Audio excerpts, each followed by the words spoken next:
여러분들 또 만나게 돼서 너무 반갑고요. 아마 이제 이 팬데믹 때문에 다들 힘들고 어려운 시간들을 보내고 있는 중입니다. 저는 이제 아마 일생일대에 이 2020년, 21년이 아마 잊혀지지 않은 해가 아닐까라는 생각을 하게 돼요. 왜 그러냐면 작년에 개척을 했습니다. 그러니까 시간을 정확하게 해야 되는데요. 제가 개척을 하고 코로나가 왔습니다. 하나님이 개척을 시키도록 갑자기 마음을 확 붙잡으시고 분명히 말씀하셨거든요. 내가 너와 함께 할 거라고 하시고는 갑자기 코로나를 선물로 주셨습니다. 저희 가족이랑요, 청년 제자들하고 9명이 개척을 했습니다. 개척을 시작하면서 첫 번째 하나님 깨닫게 하시는 아주 보편적인 진리가 있죠. 하나님만 의지하라는 겁니다. 무슨 뜻이냐면요, 우리 가족들한테 이제 아빠가 개척할 거라고 했더니 아들놈이 이렇게 얘기를 했습니다. 열심히 하시라고 하시더니 자기는 딴 교회 가겠다고 얘기를 했습니다. 그러고 있다가 이놈이 교회가 갑자기 될 것 같으니까 같이 또 이제 그 빨대를 꽂더니 같이 이제 우리 교회를 다니기 시작했는데요. 가족들조차도 참 쉽지 않더라고요. 아무것도 준비가 안 돼 있는 상태에서 정말 뭐 개척을 해야 되겠다는 생각으로 시작한 게 아니라 생각은 되게 앞서갔어요. 앞으로 유튜브로 또 설교하는 것도 참 필요하겠다 이런 생각이 들어가지고 그렇게 시작을 했죠. 원래 하나님은 그런 식으로 우리를 점점 빠져들게 하시는 것 같습니다. 개척을 한 다음에 한 6주 동안요, 교회 이름이 없었습니다. 그래서 사람들이 가끔씩 물어보더라고요. 목사님, 소개할 때 뭐라고 소개할까요? 그래서 제가 갑자기 아이디어가 떠올라가지고요, 동탄 아직은 이름이 없는 교회 이렇게 얘기를 했습니다. 근데 사람들이 그러더라고요. 꽤 있어 보인다고, 앞으로 계속 그렇게 쓰라고 이렇게 해서 사람 마음도 모르고 그렇게 시작을 했던 거죠. 작년 3월 22일 날 이 동탄이라고 하는 데가 여러분들 요즘 핫한 곳은 이동탄이고요. 제가 있는 동네는 아주 저렴한 일동탄입니다. 일동탄 북광장에서 이제 4층 후미진 곳에 처음으로 세를 얻어가지고 교회를 오픈하게 되었습니다. 그리고 하나님께서 어떻게 역사하셨는지요. 저는 처음에 참 많이 힘들고 어려웠던 것이 한 가지가 있었습니다. 저는 개척교회 목사들 출신입니다. 성공한 목회라고 인간의 기준으로 보면 아주 크게 목회를 하신 분도 아니시고 한평생 개척교회 섬기시다가 은퇴하신 그런 목사님 가정의 자녀로 자랐습니다. 이 말은 무슨 말이냐면 개척교회에 대한 로망이 1도 없다는 뜻입니다. 여러분, 누군가 묻더라고요. 보니까 목사님, 개척교회는 어떻게 하면 돼요? 그래서 제가 한마디로 이렇게 얘기했습니다. 하면 안 되는 겁니다. 왜요? 우리 업계가 요즘 불황입니다. 이렇게 얘기를 했더니 많은 분들이 막 웃으시더라고요. 참 쉽지 않은 일입니다. 정말 평생을요, 밑 빠진 독에 물 붓듯이 섬기시는 아버지. 저희 어머니가, 아버지도 부산 사람이고 어머니도 부산 사람이십니다. 아버지는 해병대 161기 나오시고요, 그냥 전형적인 부산 사람일 것 같은 것이 머리끝부터 발끝까지 있는 분이십니다. 반면에 저희 어머니는 어떠시냐면, 아마 제가 만난 수많은 분들 중에서 경상도 여자 중에서 이렇게 립 서비스가 좋고 얼마나 사근사근하신지요. 사랑이 지나치세요. 그냥 뭐 애기들이 오면 갓난애기 기저귀부터 시작해가지고 그냥 뭐 그 갖다 줄 물건들이 집 가득히 그냥 뭐 사리비 받아가지고 그걸로 다 바꿔놨는지 늘 그런 상황이었습니다.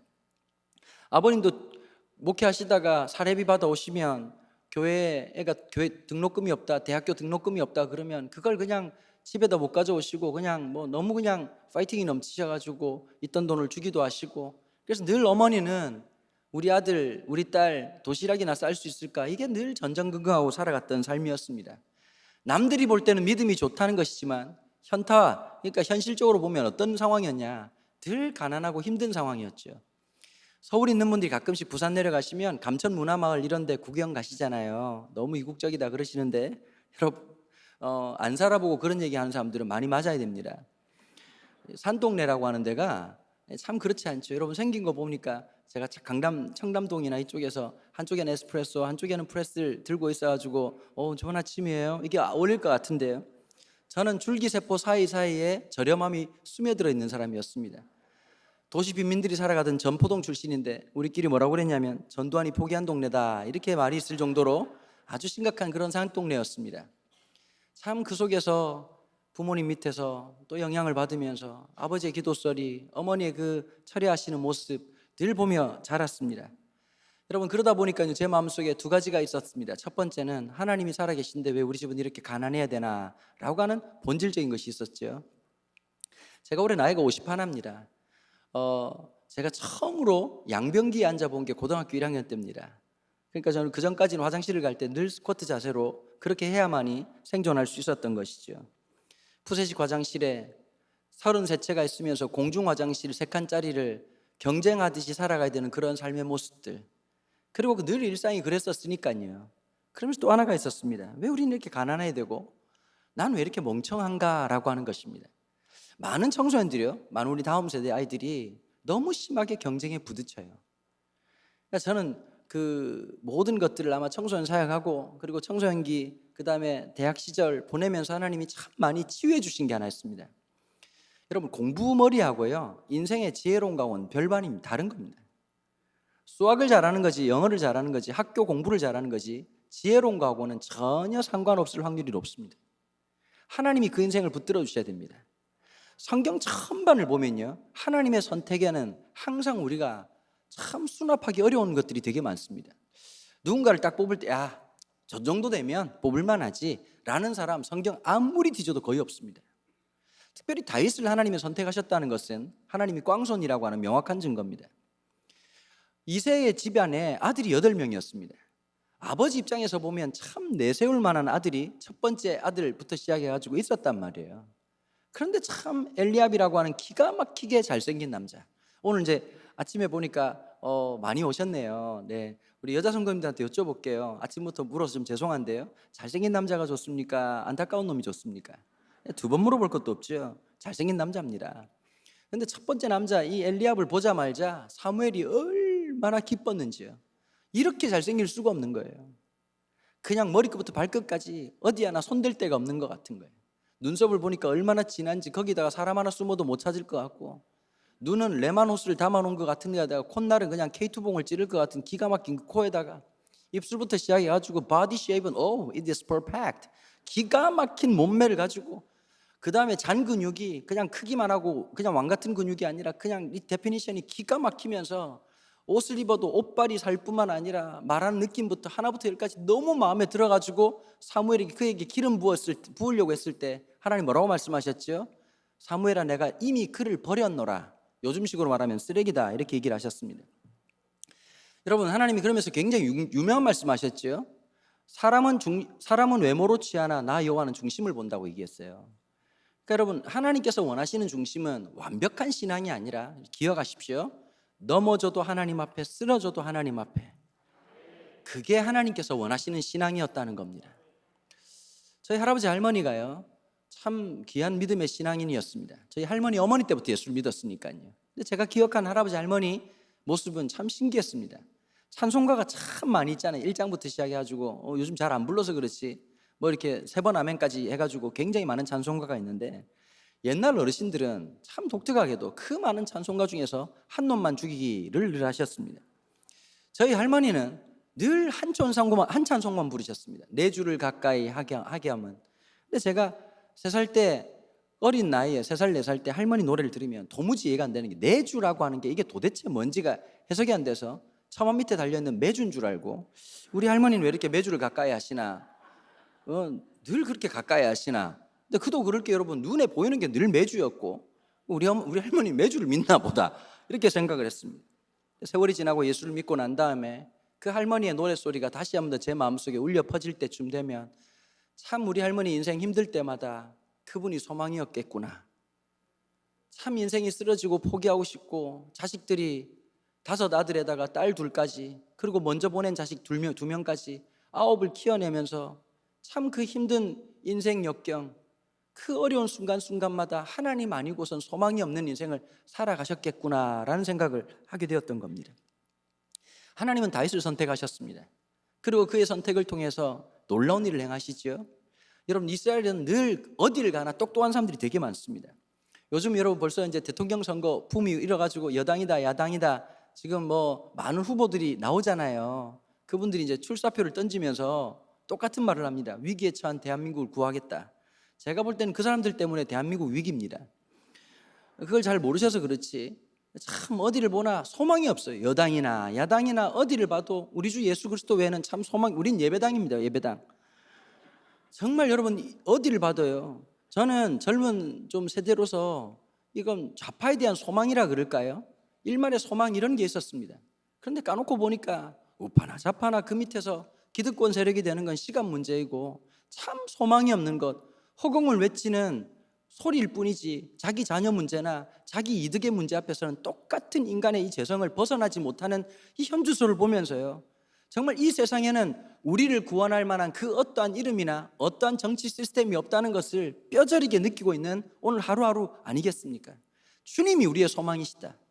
여러분 어느 때나 잘난 사람은 있기 마련입니다. 어느 때나 똑똑한 사람들이 있기 마련입니다. 우리 친구들도 이거 오늘 아침에 보니까 새벽에 자진해서 온 건지 바벨론 포로처럼 끌려온 건지 모르겠지만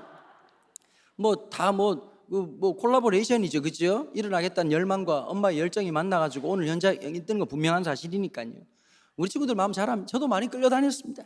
눈 떠보면 예배당이고 계속 기도하고 있고 참 눈을 감아야 될지 떠야 될지 모르는 그런 상황이 어릴 때부터 많이 연출됐었으니까요. 자, 그런데 어디를 가나 똑똑한 사람들이 있어요. 친구들이 보면 그럴 때가 있어요. 얘는 이쁜 애고 얘는 잘생긴 애고. 여러분 이쁘고 잘생긴 거 너무 포인트를 20대에 두면 안 돼요. 그러면 안 생긴 사람들은, 특별히 요즘 코로나라서 참 하나님의 은혜가 임해서 마스크로 얼굴을 가린다는 건 정말 주님의 긍휼이거든요. 저는 코로나와 함께 교회를 개척하다 보니까 한 번씩 신방 가보면 내가 알던 분이 아닌 분이 앉아 계실 때가 종종 있습니다. 이 하관이 얼마나 중요한지, 눈매는 아름다운데 그 밑으로는 하나님께서 버리셨다는 느낌을 지울 수가 없는 분들이 가끔씩 계셔가지고, 그 다음에 또 사진으로 확인을 하다 보니까 이 사진에 기술이 너무 많이 개입돼가지고 하나님도 못 알아볼 만한 얼굴들이, 우리 한성교도 그렇겠지만 제발 부탁드리는데 옛날 사진을 너무 한 30년 전 사진을 내셔가지고 도무지 그분을 알아볼 수 없는, 그래서 늘 교육자들이 이게 누구인가, 이게 우리가 운빔과 둔빔을 가지고 하나님의 판결법을 해야 될 것도 아니고 참 어려운, 웃으셔야 돼요 여러분. 금방 성경 못 읽은 사람은 웃을 수 없는 성경적인 개그를 했기 때문에 어쨌든 간에요, 참 어렵고 힘든 순간들을 살아가는 겁니다. 근데 여러분 그 당시에도 모든 사람들이 똑똑한 사람들이 있단 말이에요. 지금 당장 잘 나가는 사람들, 지금 머리가 똑똑하고 명문대학을 들어갔다 그러고 대단한 기업에 들어갔다고 인생이 성공하는 게 아닙니다. 여러분 하나님의 사람들은 시작이 꼭 미약해요. 여러분 성경에 보면요 참 반대되는 인물이 있습니다. 아버지와 아들 부자지간이었지만 이삭이라고 하는 사람은 태어날 때부터 어마무시한 사람이었습니다. 아버지가 100살 때 태어났어요. 근데 여러분 예전에는 보면 야 이게 있을 수가 있냐, 그런데 이번에 어떤 한 분이 큰일을 하시는 바람에 개연성을 갖게 되었습니다. 하정우 아빠가 이번에 큰 화이팅을 하셨습니다. 70세 후반에도 아들을 낳을 수 있다는 놀라운 능력과 많은 자매님들이 많은 이야기들을 통해서 과연 그것이 가능한가, 그렇다면 내 남편은 무엇인가 라고 하는 아주 심각한 상황에 이르게 되었지요.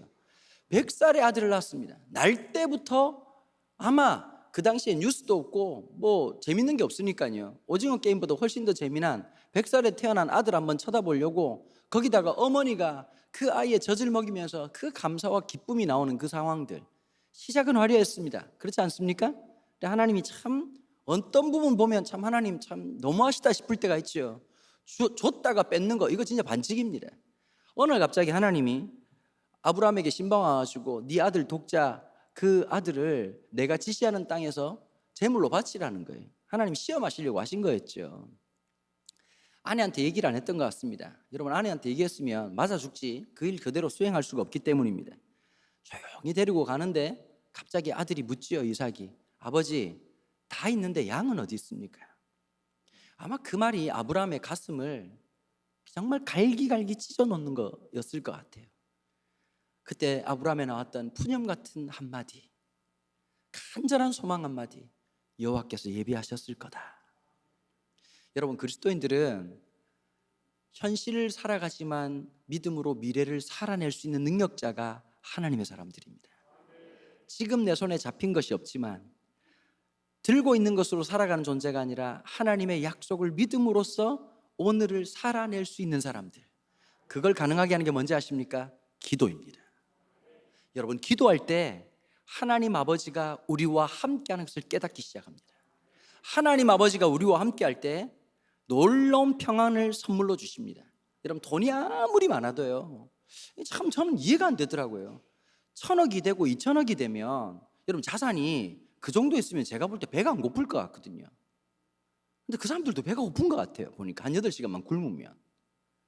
여러분 그렇게 잘생기고 그렇게 이쁜 얼굴을 가지고 있으면 잠이 얼마나 잘 올 것 같습니까? 근데 TV에 보면 그 잘생긴 얼굴로, 그 이쁜 얼굴로 잠이 안 와가지고 이 병원 저 병원 찾아다니면서 프로포폴 투약하는 수많은 연예인들을 보지 않습니까 여러분? 지난주에 제 딸이요, 제가 결혼이 조금 늦어가지고 첫째 아들 녀석이 고등학교 2학년이고 둘째 딸이 중학교 3학년입니다. 지난주에 우리 딸이 어쩐 일로 중간고사 공부를 좀 열심히 하더니 잠을 자는데요, 여러분 놀라지 마십시오, 16시간을 스트레이트로 잤습니다. 저는 양소리인 줄 알았습니다. 이게 겨울잠을 자는 건지. 아내가 깜짝 놀라가지고 2번이나 가서 생사를 확인을 했는데 생사에 아무 문제가 없었습니다. 제가 가만 보고 있다가 이런 마음이 들더라고요.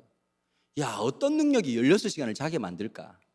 아마 불면증 환자에게 16시간을 잤다 그러면 이건 진짜 기적이고 뭐 홍해가 갈라진 것보다 더 엄청난 능력이고 힘 아니겠습니까?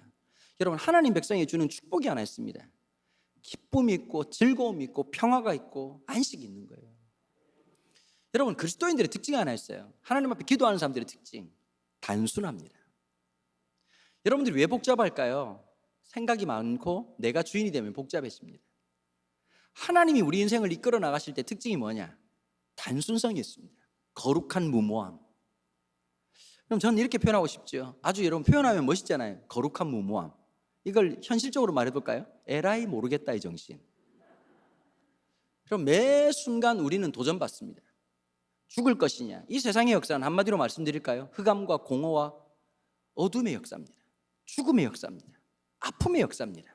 그런데 하나님의 성령이 우리 가운데 오셔서 우리의 삶이, 우리의 몸이, 우리의 존재가 거룩한 주의 성전될 때 어떤 역사가 드러나죠? 창세기의 창조 역사가 드러납니다. 빛의 역사가 시작되고 생명의 역사가 시작되고 소망의 역사가 시작되고 구원의 역사가 시작되는 것입니다. 여러분 이게 놀라운 주의 은혜 아니겠습니까? 여러분 내가 얼마나 크냐 작으냐의 문제가 아니라 우리 안에 계신 그분이 일하시기 시작할 때 우리는 날마다 기적을 경험하는 것이죠. 여러분 다윗의 인생 속에서 어쩌면 이 골리앗이라고 문제를 뗄래야 뗄 수가 없었습니다. 하나님께서 이 골리앗을 눈앞에 두게 하셨습니다. 전 여기서 하나 질문 드리고 싶습니다. 왜 하나님은 우리에게 골리앗 같은 문제를 주실까요? 아니 개척을 하게 하셨으면 순풍에 돈 딴 듯이 그냥 술술 넘어갈 수 있도록 일할 수 있도록 만들어야 될 텐데 개척하자마자 코로나 터져가지고 3월 22일 날 첫 예배를 드리는데 3월 21일 날 건물 소장님이 저보고 그런 얘기 하시더라고요. 목사님이시냐고 물어보더라고요. 그렇다고 얘기했더니 예배 안 드리실 거죠? 이러시더라고요 갑자기. 여러분 우리는 이순신 정권 정신으로 예배를 드렸습니다. 아무에게도 예배 드린다는 사실을 알리지 말라. 그런데 저는 늘 마음속에 아버지가 고생하시고 어머니가 고생하시던 그 트라우마가 너무 깊어가지고요, 전국에 계신 많은 분들이 진짜 많이 도와주셨습니다. 10원 한 장 없이 시작했던 교회였는데 그분들의 헌금 5만 원, 3만 원, 뭐 10만 원, 100만 원 이렇게 보내주신 분들이 있어가지고요, 교회 의자를 낳게 됐는데 요즘은 이렇게 장의자를 안 하고 개별 의자를 하잖아요. 개별 의자를 60개를 깔았어요. 60개를 깔았는데 맨 뒷자리 3월 21일 혼자 앉아가지고 제가 독백처럼 이런 얘기를 했습니다. 하나님 이 팬데믹에 누가 옵니까? 여러분 정말 기라성 같은 교회들이 진짜 많잖아요. 대형 교회들이 동탄에만 해도 엄청나게 많이 있거든요. 근데 이 찾을 수 없는 교회에 누가 오겠습니까? 여러분 내 아들놈도 안 오겠다고 하는 교회를 누가 오겠습니까? 근데 여러분 참 제가 한 주 한 주마다 제 마음속에 있었던 부정적이고 제 마음속에 있는 상처와 제 마음속에 있었던 아픔들을 주님이 치유하시고 닦으시는 장면이었습니다. 딱 3달 만에 성도가 100명이 됐어요. 근데 그중에 이런 일들이 있었어요. 한 분이 우리 교회로 오시려고 아무리 찾아봐도 이 교회 개척을 했다는데 찾을 수가 없어가지고, 여러분 그 길로 얻은 분들이 계시잖아요 보면. 나보고 찾아와서 목사님 이 교회 오려고 4주째 돌아다니다가 오늘 성공을 했다고. 목사님 간판 하나 달아놓으시면 안 되겠냐고. 여러분 현실적으로 좀 슬픈 얘기 해드릴까요? 그 당시에는 여러분 간판 달 돈이 없었어요. 여러분 간판 달 돈이 없을 때 이걸 또 이제 발라드로 넘어가죠. 돈이 없습니다 이렇게 말을 하면 이게 참 자세가 안 나오지 않습니까? 그래서 제가 뭐라고 말했냐니까, 제가 말하고도 되게 멋있더라고요. 간판 달아서 시작할 교회면 시작하지 않았습니다. 말이라도 멋있어야죠. 그래서 그런지 지금껏 간판이 없습니다. 하나님이요. 그러고 있다가 100명이 딱 넘고 난 다음에 다시 팬데믹이 와가지고 락다운이 됐습니다. 사실은 여러분 이 중간에 브레이크 할 때 두 가지 마음이었어요. 야, 지금 막 사람들이 오는데 왜 이러실까라고 하는 마음하고, 두 번째는 아무 준비가 없이 개척을 하다 보니까 저하고 아내하고 둘이서 하는데, 여러분 이게 100명이 둘이서 감당하기 힘들더라고요. 찬양인도도 지금도 제가 하고 있거든요. 지금도 찬양인도 제가 하고 있고 모든 걸 해야 되니까, 주일학교 갑자기 아내는 뭐 숫자가 늘어나는데 거리뛰기는 해야 되니까 1부, 2부 예배를 드려야 되고, 여러분 상가 복도에다가 상을 펼쳐놓고 주일학교가 시작된 겁니다. 그러니까 아내가 자꾸 이제 저를 째려보는 거죠. 분명히 그렇게 안 한다고 해놔놓고. 제가 그랬죠. 인생이라는 게 내 마음대로 되나? 고객님들이 이렇게 올 줄 나도 몰랐다. 그러고 있다가 이제 숫자가 다시 이제 모이게 됐는데, 다시 모인 날 갑자기 현실적으로 딱 두렵더라고요. 사람들이 올까? 다시 100명이 돼가지고 뭐 이런 얘기하면 너무 길어지니까, 제가 지금 작년 올해까지 지금 예배당 공사를 지금 몇 번째 하고 있냐면 5번째 하고 있습니다. 그래서 저희가 드디어 참 하나님 은혜로 어른 출석이 한 350명 되고, 주일학교가 지금 비약적으로 발전을 해가지고 지금 부교육자님들이 한 6분을 모시고 지금 사역을 하게 되었습니다. 기적 중에 기적이죠. 하나님의 참 놀라운 은혜고, 하나님은 이 팬데믹 속에서도 역사하시고 일하신다는 걸 또 한 번 뼈저리게 느낍니다. 여러분 이 사건은요, 하나님께서 교회를 세우신 게 아니라 제 안에 무너져 있던 과거의 상처와 아픔을 일으켜 세우시는 놀라운 은혜라고 저는 믿습니다. 사랑하는 성도 여러분, 기도할 때 하나님이 역사하십니다. 기도할 때 여러분들이 그 상처에서 자유하기 시작합니다. 기도할 때 하나님의 영광을 보기 시작합니다. 여러분 인생은 늘 우리 속에 어둠으로 찾아오지 말라고 해도 그 어둠은 더럽게 찾아옵니다. 여러분 골리앗이 왜 섰을까요? 하나님의 질문은 딱 이건 거예요. 골리앗을 이길 수 있는 능력을 보여줘라. 아닙니다. 골리앗보다 더 힘센 놈이 나와라. 아닙니다. 너희는 이 골리앗 앞에서 나를 누구라고 하느냐? 인생의 홍해 앞에서 너희는 나를 누구라고 하느냐? 여러분 사랑하는 성도 여러분, 참 조금씩 살아가다 보니까 참 힘든 것 같아요. 예전에 그런 말 제일 싫더라고요. 어른들 하는 말, 야 학교 다닐 때가 제일 좋을 때야. 학교 다닐 때가 제일 좋을 때라는 걸 깨달을 때쯤 되면 어른이 됐다는 뜻입니다. 여러분 우리 중딩들한테 물어보십시오. 학교 재미냐? 왜? 뭐 학교 가면 중학교 애들 물어보시라고. 전부 다 뭐 담임 선생님 또라이 같고 막 친구도 또라이 같고, 들어보면 그렇게 말하는 놈이 또라이예요. 그래서 또 물어봐. 초등학교 때는 어땠니? 뭐 괜찮았습니다. 유치원 때는 어우 꿀이었죠. 여러분 인간이 제일 비참한 게 뭐냐면, 오늘이 소중하고 기쁘고 감격이라는 순간을 모르고 살아간다는 거예요. 여러분 제가 보통 청소년들 집회할 때 그런 얘기 하거든요. 나는 공부가 안 된다, 나는 머리가 나쁘다, 손 들어보라 그러면 정말 머리 나쁜 놈이 손을 듭니다. 그냥 얘기를 해줘요. 앞으로 더 좋아지지 않지? 좋아지진 않는다. 살면 살수록 더 안 좋아진다. 그래서 제 아내가 나이 40 넘어가지고 대학원 공부를 하겠다 그러더라고요. 여러분 그 의도 자체가 잘못된 거예요. 공부는 엄마 아빠 돈으로 하는 거지 남편 돈으로 하겠다는 아주 잘못된 생각을. 그러나 제가 경험을 통해서 안 된다고 말했다가는 독거노인이 될 수 있겠다는 불안한 마음 때문에 뭐든지 해보라고 얘기를 했습니다. 근데 아내가 이번에 졸업을 하거든요. 드디어 내가 다 이루었다. 여러분 진짜 저 나중에 박수 한번 쳐주셔야 됩니다. 제가 개척도 했지요.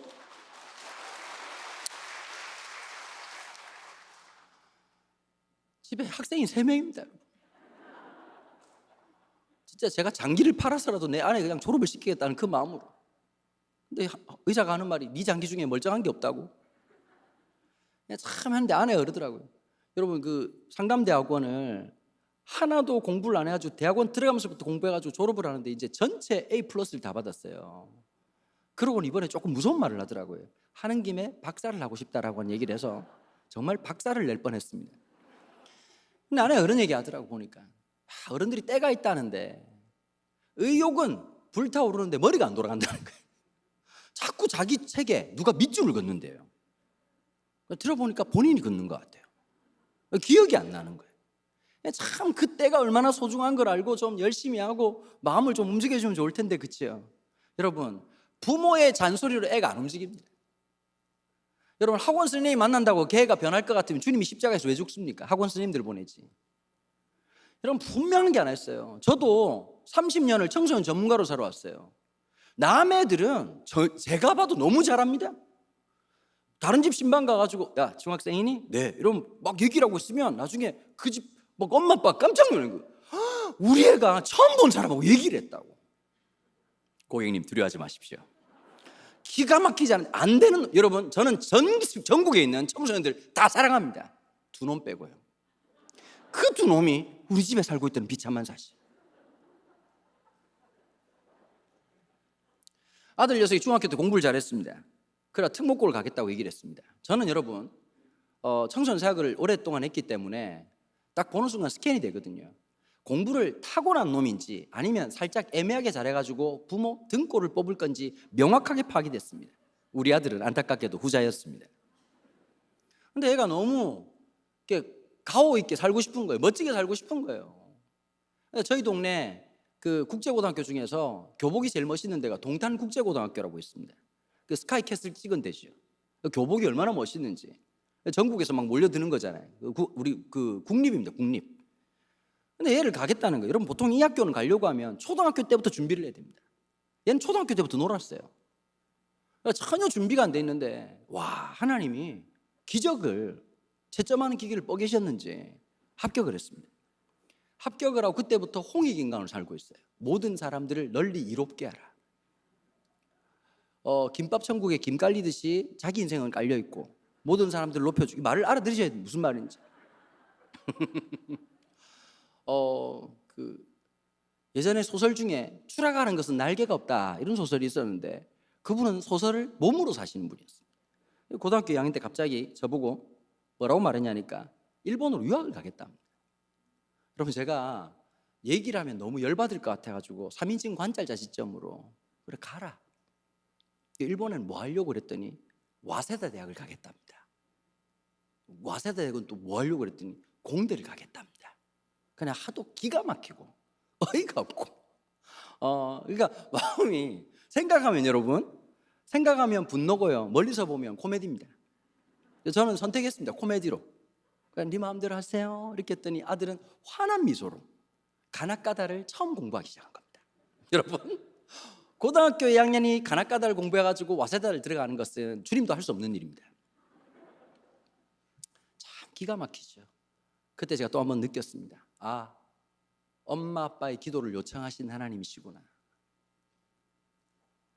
내 부모가 그랬듯이 내가 그 어려웠던 중학교 고등학교 시절에 저희 아버지가요 참 저희 아버지 어머니가 해준 게 딱 하나 있어요.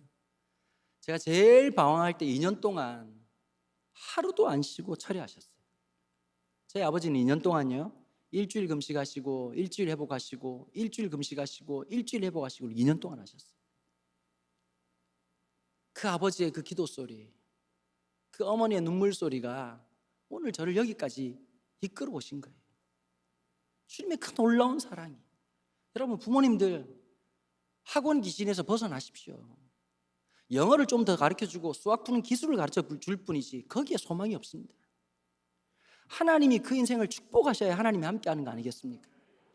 여러분 아무 준비도 안 돼 있었고 사실은 여러분 이번에 팬데믹 때 돈 제일 많이 번 데가 배달의 민족이죠.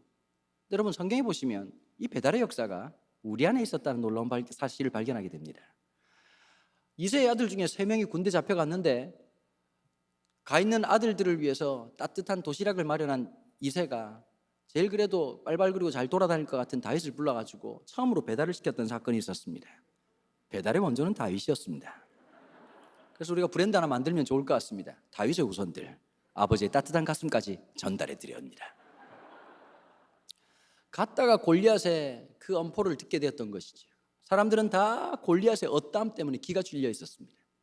그런데 다윗만큼은 골리앗을 묵상한 것이 아니라 하나님을 바라보기 시작했고 문제보다 크신 하나님을 바라보면서 저 이방인 할례 받지 못한 자가 어찌 여호와 하나님을 비방하며 하나님의 군대인 이스라엘을 비방하는가. 저자의 목을 치면 왕은 어찌할 것인가. 그리고 골리앗을 죽입니다. 그러고 난 다음에 찾아왔던 게 뭐냐. 여러분 전설에 의하면요 골리앗이 죽으면서 이 한마디 했답니다. 골리앗이 뭐라고 말했냐면 죽으면서 나 뒤에 나랑 똑같은 놈 3만 명 있다? 이러고 죽었다는 겁니다. 여러분 얘네들은 번호표도 안 받고 계속 찾아와요. 그죠? 세옹지마도 아니고 문제가 또 찾아와. 이게 무슨 말인지 모르시는 분 계시죠? 걱정하지 마세요. 조만간이에요. 끊임없이 문제가 찾아와요. 끊임없이 찾아와요. 그 문제 앞에서 다윗이 너무너무 힘들어가지고 13년 동안 사울의 칼날을 피해서 돌아다녔단 말이에요. 사울은 미쳐 날뛰면서 3,000명의 강철 부대를 끌고 와가지고 다윗 하나 잡겠다고 쥐잡듯이 잡으려고 가는 역사가 있었어요. 이 시편 59편에 보면 이런 얘기가 있잖아요. 부제로 57편에 보면 다윗이 사울을 피하여 굴에 있던 때에 보통 학자들이 말을 하기를요, 짧게는 4년, 길게는 13년입니다. 4년이든 13년이든 남의 얘기니까 그렇게 쉽게 얘기하지 내 인생이라면 그렇게 말할 수가 없습니다. 보통 이제 사무엘상 24장과 25장, 26장을 오늘 성경의 배경으로 보고 있거든요. 24장에서 보면 어떤 일이 있었냐, 엥게디라고 유대 광야 동쪽 편에 숨어 있었던 다윗, 그리고 다윗과 함께 숨어 있었던 400명의 사람들을 첩자들이 알게 되고 3,000명의 병력을 끌고 와가지고 사울이 다윗을 잡으려고 탁 돌격하는 장면이었습니다. 근데 그 장면이 너무 재미난 게 하나 있었어요. 어떤 게 있었느냐, 지금 전하, 분명히 이 동굴에 다윗과 그의 일행들이 숨어 있는 것이 분명합니다. 명령만 내리시죠. 그런데 여러분, 살다가 한 번씩 우린 작은 죽음들을 경험하죠. 배고파 죽겠다, 잠이 와 죽겠다, 피곤해 죽겠다. 그 중에서 진짜 갑은 뭐냐면 갑자기 똥꼬가 말을 걸 때입니다. 갑자기 여러분, 학문이 갑자기 더는 힘들 것 같다고, 내려놓을 것 같다고. 그러면 이제 우리는 얘기를 하는 거죠. 안 된다고. 그러면서 미친 듯이 상가 1층 화장실을 뛰어갔던 수많은 경험들이 있을 겁니다. 그때마다 우리는 어김없이 좌절을 경험하죠. 문이 잠겨 있습니다. 일말의 소망, 마지막 힘을 끌어안고 2층으로 올라갔는데 문이 잠겨 있을 때 우리도 모르게 히브리어가 튀어나오기 시작합니다. 엘리 엘리 라마 사박다니. 아마 한 번씩 여러분 경험해 보셨죠, 그죠? 정말 미칠 것 같은 어려움들. 근데 제가 이 얘기를 하다가 이 올해 연초에 어떤 일이 있었냐면, 저는 그 상황을 모르고요, 그 교회 담임 목사님이 지난주 수요일 날 설교를 하셨는데 급동이 말이 시온 거예요. 설교를 하는 도중에 점점 사람이 여러분 이렇게 하다가 갑자기 점점 점처럼 점점 작아지더랍니다. 그러면서 가보니 식은땀을 흘리면서 제가 잠시 다녀오겠습니다. 제가 부흥회 하기 바로 전주 수요일 날 이 일이 있었는데 나는 꿈에도 생각을 못하고 똥마리 온 사울 얘기를 해가지고 너무 빵빵 터지더라고. 장로님 한 분은 거의 쓰러질 판이고 어떤 분은 막 신음소리를 내시더라고, 울고. 그 나중에 알고 보니까 담임 목사님이 전주에 설교하다 사라졌다는 거예요. 그분도 얼마나 힘들었겠습니까? 살다 사울이 갑자기 급동이 많이 와가지고 전하 명령을 내리. 잠깐만 있어봐. 전하 지금 시끄러. 동굴로 들어갔어요. 동굴 안에 이 전지적 시점에서 보면 동굴 안에서는 숨죽이고 있는데 사울이 딱 들어오니까 끝났다. 사울 뒤에는 3,000명의 병력들이 들어와가지고 오합지졸 같은 이 400명의 사람 단칼에 다 죽여버리고 이제 끝났구나 라고 생각했는데, 그 끝난 지점에서 갑자기 사울이 들어오더니 옷을 심하게 벗는 겁니다.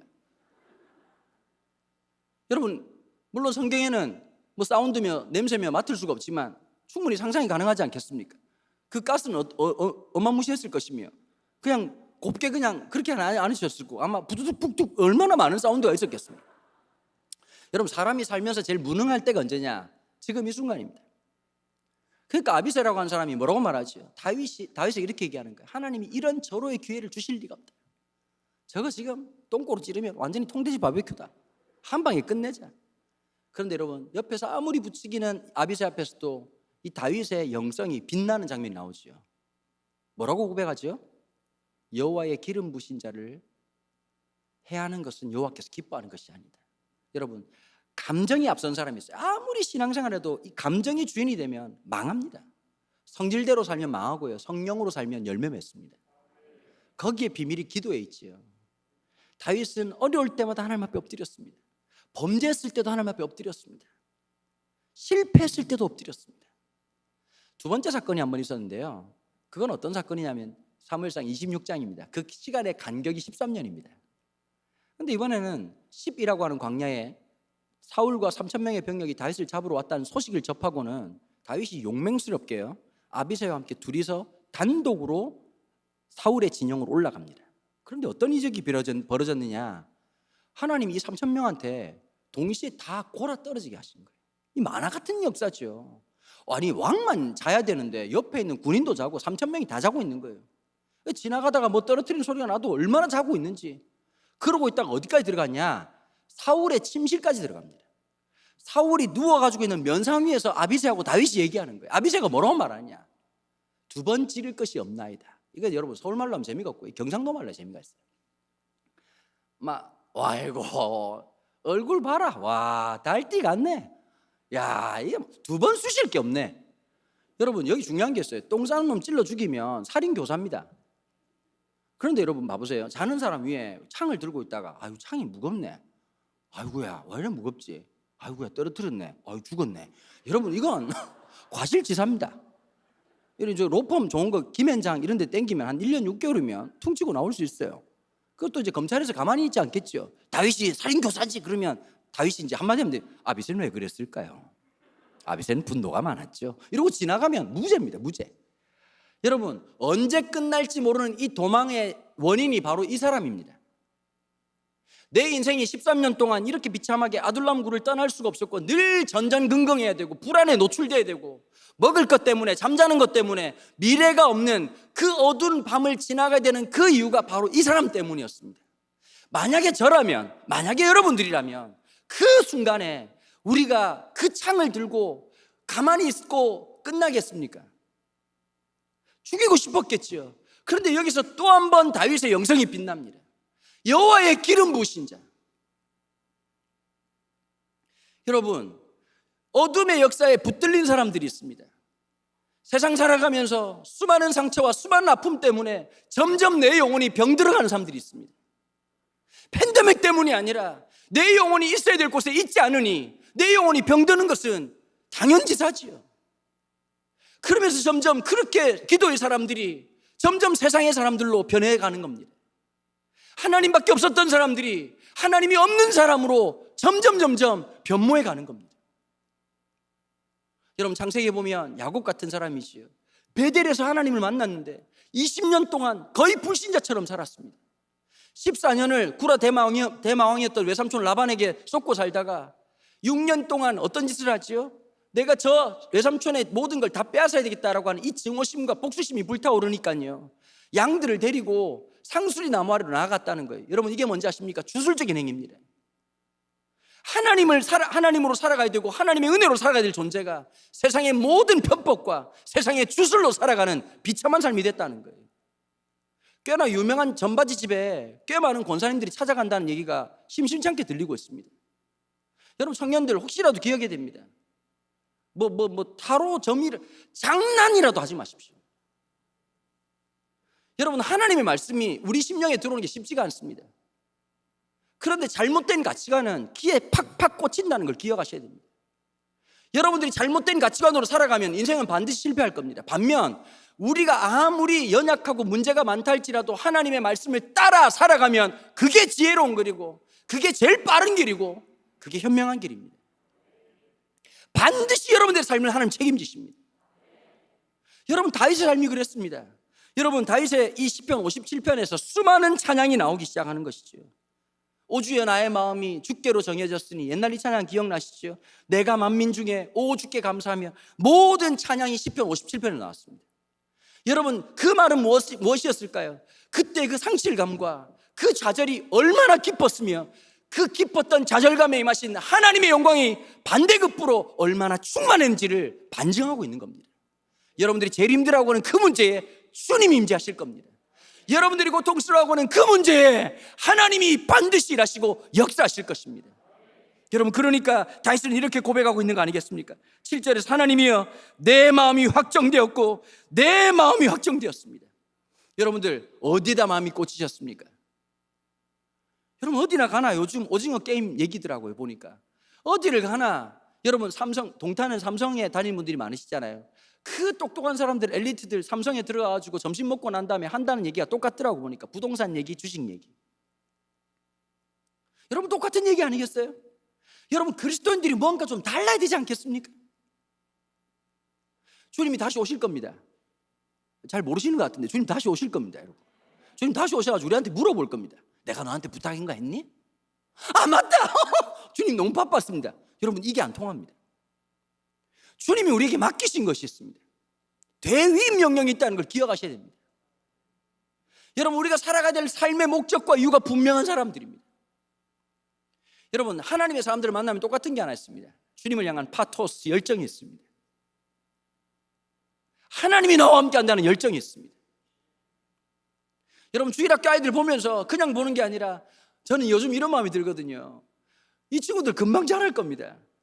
제가 이 친구들을 존중해야 될 이유가 있습니다. 이분들 중에서 나중에 사역자가 나오시겠지요. 그분들 설교로 제 인생 노년을 말씀으로 살 수 있는 축복을 저 아이들을 통해 주실 것이기 때문입니다. 아이들이 아닙니다. 하나님의 역사입니다. 하나님의 놀라운 은혜입니다. 여러분, 누군가가 위해서 기도하기 시작할 때, 부모들이 기도하기 시작할 때 그와 같은 역사가 있을 줄로 믿습니다. 시간 다 같이 한번 기도하시죠.